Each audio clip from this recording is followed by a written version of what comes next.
Hello दोस्तों, this is Manish Saini and you are watching in academy. तो आज हम बात करेंगे पॉलिटी के नए चैप्टर के बारे में और वो है हमारे यहाँ पर नीति आयोग। तो नीति आयोग के बारे में जितनी भी महत्वपूर्ण बात हो सकती है एग्जाम के पर्पज से, तो उन सभी के बारे में डिस्कस करेंगे। उसकी स्थापना, प्रकृति, गठन और उसके उद्देश्य, किस उद्देश्य से यहाँ पर नीति आयोग गठन किया गया था। हमारे पास एक और आयोग था इससे पहले जिसको भंग करके हमने इस नीति आयोग की स्थापना की थी। तो उन सभी के बारे में बात करेंगे। अगर आप इस चैनल पर नए हैं तो प्लीज सब्सक्राइब करें। आप सब्सक्राइब करते हैं तो हम भी यहाँ पर मोटिवेट होते हैं जानकारी आप तक पहुंचाने के लिए। आप हमें टेलीग्राम पर ज्वाइन कर सकते हैं। टेलीग्राम पर जो हमारा चैनल है वो इन अकेडमी के नाम से ही है। नीचे हमने लिंक दिया है डिस्क्रिप्शन में, आप वहां से हमको ज्वाइन भी कर सकते हैं। तो बात करते हैं यहाँ पर नीति आयोग के बारे में।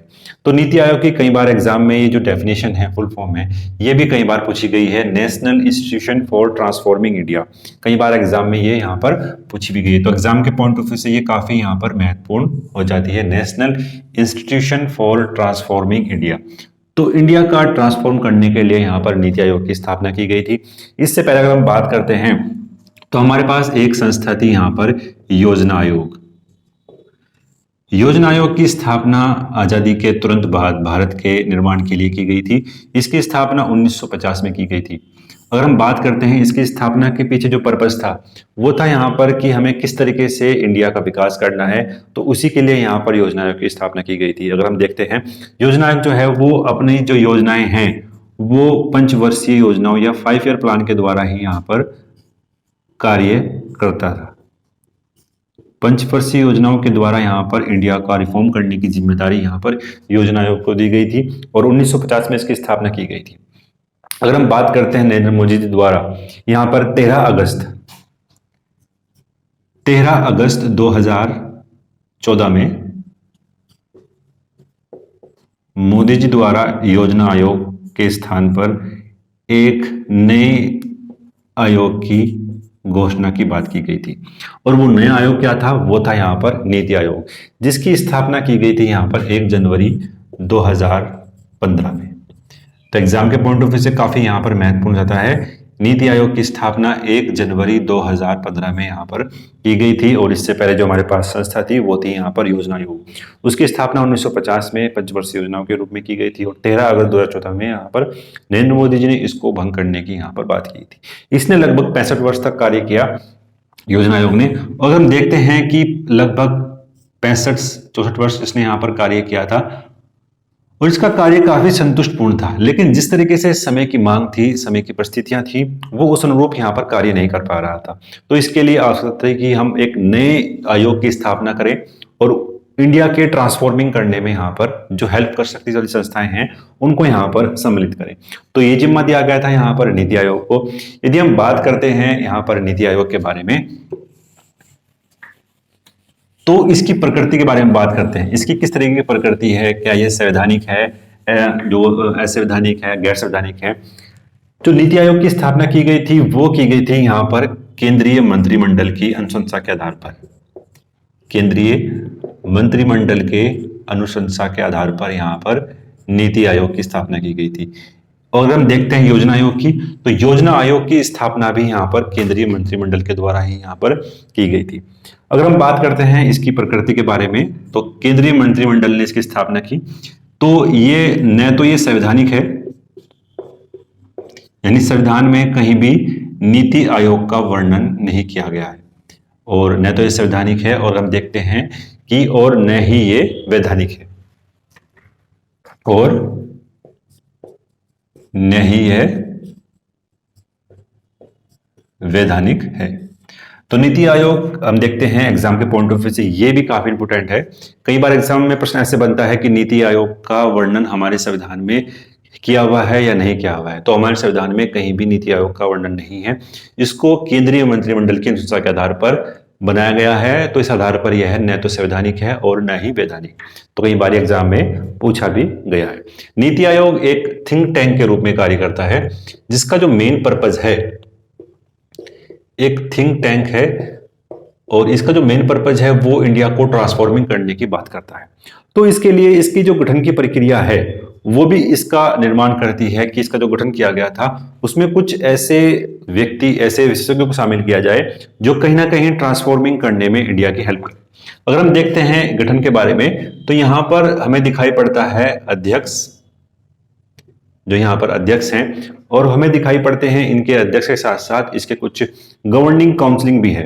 अगर हम बात करते हैं अध्यक्ष के साथ यहाँ पर एक जो संस्था है वो इसकी गवर्निंग काउंसलिंग भी है, और इसके जो अध्यक्ष हैं यहाँ पर इसके जो कॉन्स्टिट्यूशन है या उसका मंत्रिमंडल है, जो उसके नियम है, वहां पर यह कहा गया है कि यहां पर पदेन इसके अध्यक्ष होंगे हमारे प्रधानमंत्री जी।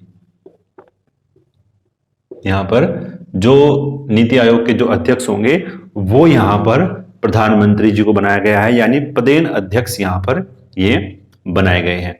फिर हम बात करते हैं इसकी काउंसलिंग के बारे में। इनकी जो काउंसलिंग है, जो गवर्निंग काउंसलिंग है, उसमें यहां पर सभी जो राज्य हैं, जितने भी स्टेट हैं, उनके मुख्यमंत्रियों को शामिल किया गया है। जो हमारे यूटीज हैं उसके प्रशासकों को शामिल किया गया है। तो इसकी जो गवर्निंग काउंसलिंग है उसमें हम देखते हैं एक काफी बड़ी यहां पर सिचुएशन दिखाई पड़ती है। यहां पर जो इसका निर्माण करने की जिम्मेदारी रखी गई थी, गवर्निंग काउंसलिंग को रखी गई थी, ताकि जो स्टेट है उसकी भागीदारी भी भारत के निर्माण में शामिल की जाए। इसके जो मेन पर्पज था यहाँ पर स्टेट को उसमें शामिल करने का, वो यही पर्पज था कि हम जो सहकारी संघवाद है, जो यहाँ पर सहकारी संघवाद है उसको शामिल करें, और जो राज्य हैं उनकी एक सक्रिय भागीदारी के रूप में हम इसको यहाँ पर देख सकते हैं कि सक्रिय भागीदारी भी यहाँ पर शामिल की गई है नीति आयोग में। फिर जो हमें दिखाई पड़ता है यहाँ पर, एक समूह में दिखाई पड़ता है यहाँ पर, वो है यहाँ पर विशेषज्ञ समूह। जो विशेषज्ञ समूह है यहाँ पर, ये किसी ना किसी क्षेत्र के स्पेशलिस्ट होते हैं, या हम यहाँ पर कह सकते हैं कि ये ज्ञाता हैं, स्पेशलिस्ट हैं, किसी भी क्षेत्र के स्पेशलिस्ट हैं यहाँ पर ये। और हम देखते हैं एक और जो इसका समूह है उसका निर्माण करने का यहाँ पर जिम्मा दिया गया था, वो है यहाँ पर अगर हम देखते हैं पूर्णकालिक ढांचा। कुछ इसमें पूर्णकालिक सदस्य भी शामिल किए गए हैं। चाहे तो अगर हम देखते हैं इसके जो उपाध्यक्ष हैं उनको यहाँ पर शामिल किया गया है। जो नीति आयोग के जो उपाध्यक्ष हैं उसको पूर्णकालिक ढांचे के रूप में यहाँ पर हम देखते हैं। इसका जो उपाध्यक्ष बनता है नीति आयोग का, वो एक कैबिनेट मंत्री के दर्जे के रूप में हम उसको देखते हैं। और यही बात हमें देखने को मिली थी यहाँ पर, जो हमारी पास योजना आयोग थी उसमें भी यही बात थी कि जो वहां पर उपाध्यक्ष था वो वहां पर एक कैबिनेट का दर्जा प्राप्त सदस्य था। तो ये हमने देखा कि जो गठन है वहां पर अध्यक्ष है, गवर्निंग काउंसलिंग है, गवर्निंग काउंसलिंग में यहाँ पर स्टेट भी है, और स्टेट जो यूटीज के प्रशासक हैं और स्टेट के सीएम हैं, उन दोनों को यहाँ पर शामिल किया गया है। कुछ विशेषज्ञ समूह है जो यहाँ पर हम आमंत्रित करते हैं, इनका जो गठन है वो स्पेशली तौर पर हम देखते हैं पीएम द्वारा किया जाता है, यानी प्रधानमंत्री के द्वारा ही यहाँ पर इनको यहाँ पर चुना जाता है। फिर हम देखते हैं हमारे पास कुछ पूर्णकालिक सदस्य भी हैं जिनमें उपाध्यक्ष हैं। फिर हम देखते हैं नीति आयोग का यहाँ पर एक सीईओ बनाया गया है, तो वो भी यहाँ पर रखा गया है। तो जो इसके उपाध्यक्ष हैं वो अभी यहाँ पर चेंज किए गए हैं। नीति आयोग के जो नए उपाध्यक्ष हैं या नए अध्यक्ष को हम कह सकते हैं, वो यहाँ पर सुमन कुमार बेरी है। तो वो कौन है यहाँ पर? सुमन कुमार बेरी यहाँ पर नीति आयोग के अध्यक्ष हैं। और जो यहाँ पर अध्यक्ष हैं वो पदेन अध्यक्ष हैं हमारे प्रधानमंत्री जी, यानी नरेंद्र मोदी जी एट प्रेजेंट यहाँ पर नीति आयोग के अध्यक्ष हैं। फिर हम बात करते हैं इसके पर्पज के बारे में। इसका पर्पज क्या है? इसका जो पहला पर्पज था वो था यहाँ पर ट्रांसफॉर्म करने का इंडिया को। जैसे कि इसकी जो डेफिनेशन है उसमें भी आप देख सकते हैं कि ट्रांसफॉर्म करना था यहाँ पर इंडिया को। जो हमारा योजना आयोग था वो बात करता था केवल 5 वर्षों के लिए, लेकिन यहां पर जो नीति आयोग है वो जो उसके जो प्लान बनाने का जो तरीका है वो यहां पर लॉन्ग टर्म में है, यानी जो प्लानिंग यहां पर की जाएगी वो की जाएगी यहां पर लॉन्ग पीरियड के लिए। लॉन्ग पीरियड के लिए यहां पर प्लानिंग बनाई जाती है नीति आयोग के द्वारा, ताकि एक दीर्घकालिक तौर पर हम लक्ष्य को निर्धारित करें और उसको अचीव करने में यहां पर हेल्प करें। फिर जब हम देखते हैं यहां पर जो उद्देश्य है नीति आयोग का, वो एक उद्देश्य है यहां पर राज्यों की सक्रिय भागीदारी के रूप में। राज्यों की यहां पर सक्रिय भागीदारी को शामिल किया जाता है। ताकि राज्य भी ट्रांसफॉर्मिंग करने में, इंडिया के ट्रांसफॉर्मिंग करने में यहाँ पर हेल्प कर सके। अगर हम बात करते हैं जितने भी राज्य हैं उनके सीएम यानी मुख्यमंत्री को यहाँ पर सदस्य के तौर पे रखा गया है। तो कहीं ना कहीं राज्यों की भागीदारी को भी सुनिश्चित करने की यहाँ पर बात की है। फिर हम देखते हैं यहाँ पर जो राष्ट्रीय एजेंडा बनाने की बात की गई है, जो हमारा नीति आयोग है, राज्यों की भागीदारी के साथ यहाँ पर जो हमारा राष्ट्रीय एजेंडा है, ये अगर हम बात करते हैं जो हमारे राष्ट्रीय एजेंडा या हमारे हित हैं, राष्ट्रीय हितों को यहां पर सम्मिलित करने की बात की गई है। जो जन भागीदारी है उसको भी यहां पर अचीव करने की बात की गई है। यहां पर हम देखते हैं कि प्रत्येक ऐसा व्यक्ति जो भारत का नागरिक है वो इंडिया के ट्रांसफॉर्मिंग करने में यहां पर हेल्प करे, तो उसको भी यहां पर शामिल किया गया है। यही पर्पस था यहां पर नीति आयोग का। फिर हम देखते हैं कुछ इसके मार्गदर्शक सिद्धांत भी है। अगर हम देखते हैं कौन कौन से इसके मार्गदर्शक सिद्धांत हैं, तो एक तो यहां पर गवर्नेंस के तौर पर हम देखते हैं, और इसकी जो पारदर्शिता है, जो ट्रांसपेरेंसी है, तो वो भी हमें यहां पर देखने को मिलती है। ये चीज हमें चुनाव आयोग के दौरान हमें यहां पर देखने को नहीं मिली थी। तो ये भी है, गवर्नेंस है, पारदर्शिता है। फिर हम देखते हैं कि सहकारी संघवाद भी है। सहकारी संघवाद हमें देखने को मिलता है यहां पर नीति आयोग में। तो ये कहीं ना कहीं योजना आयोग से एक बेहतर स्थिति के रूप में भी दिखाई पड़ता है, ताकि जो भागीदारी है एक प्रत्येक व्यक्ति की, वो नीति आयोग में हमें देखने को यहां पर मिलती है।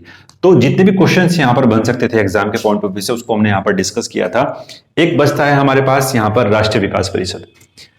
जो राष्ट्रीय विकास परिषद है, ये योजना आयोग की जितनी भी योजनाएं थी उसको यहां पर मंजूरी देने का काम करता था राष्ट्रीय विकास परिषद। इसको भी यहां पर समाप्त कर दिया गया है। अब इसकी पूरी तरह की जिम्मेदारी जो है वो नीति आयोग को ट्रांसफर कर दी गई है। अब ऐसी कोई भी संस्था जो है वो इंडिया में काम नहीं करती है। राष्ट्रीय विकास परिषद संस्था है, इसकी स्थापना को 1 जनवरी 2016 में यहां पर प्रधानमंत्री मोदी जी ने यहां पर इसको जो है समाप्त करने की घोषणा की थी। जो हमारा नीति आयोग है उसको बनाने के लिए कई वर्षों से काम चल रहा था। ये अगर हम बात करते हैं जो यूपीए गवर्नमेंट थी, तो उसने भी यहां पर यह रखा था कि कुछ ऐसी संस्था की आवश्यकता है जो भारत को आगे बढ़ने में सहयोग कर सके। योजना आयोग के अंदर अब वो बात नहीं रही है पहले वाली, तो इसलिए जो है यहाँ पर national institution for transforming India यानी नीति आयोग की स्थापना की गई। एग्जाम के पॉइंट ऑफ व्यू से काफी महत्वपूर्ण है। तो जो एग्जाम के पॉइंट ऑफ व्यू से यहाँ पर प्रश्न बन सकता है उसके बारे में बात करते हैं।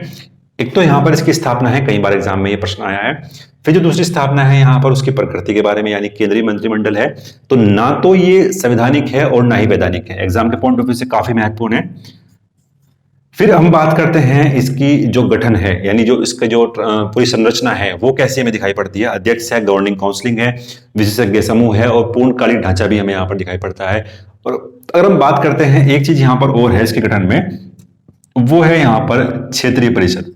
एक ऐसी क्षेत्रीय परिषद की भी स्थापना की गई है जिसके जो सदस्य हैं वो यहाँ पर जो हमारे पास केंद्रीय मंत्रिमंडल के जो मंत्री होते हैं, केंद्रीय मंत्री और प्लस सीएम, वो हमें यहां पर देखने को मिलते हैं क्षेत्रीय परिषद में। फिर हमारे पास यहाँ पर जो हमारे पास सीईओ भी है नीति आयोग का, उपाध्यक्ष भी हैं सुमंत सिंह बेरी को जो नए अध्यक्ष जो उपाध्यक्ष बनाए गए हैं यहाँ पर। इसका जो अध्यक्ष है वो प्रधानमंत्री जी होते हैं। इसका जो मेन पर्पस था वो ट्रांसफॉर्मिंग करना था इंडिया को, और जो प्लान बनाने की जिम्मेदारी दी गई थी वो लॉन्ग पीरियड के लिए दी गई थी, 5, 10, 15 सालों के लिए। जो यही कमी हमें देखने को पड़ती थी योजना आयोग में। योजना आयोग में जो टारगेट थे वो छोटे थे, यानी 5-5 साल के लिए थे। अब हम देखते हैं कि 15 साल तक का भी टारगेट यहाँ पर डिसाइड कर सकते हैं हम नीति आयोग के द्वारा।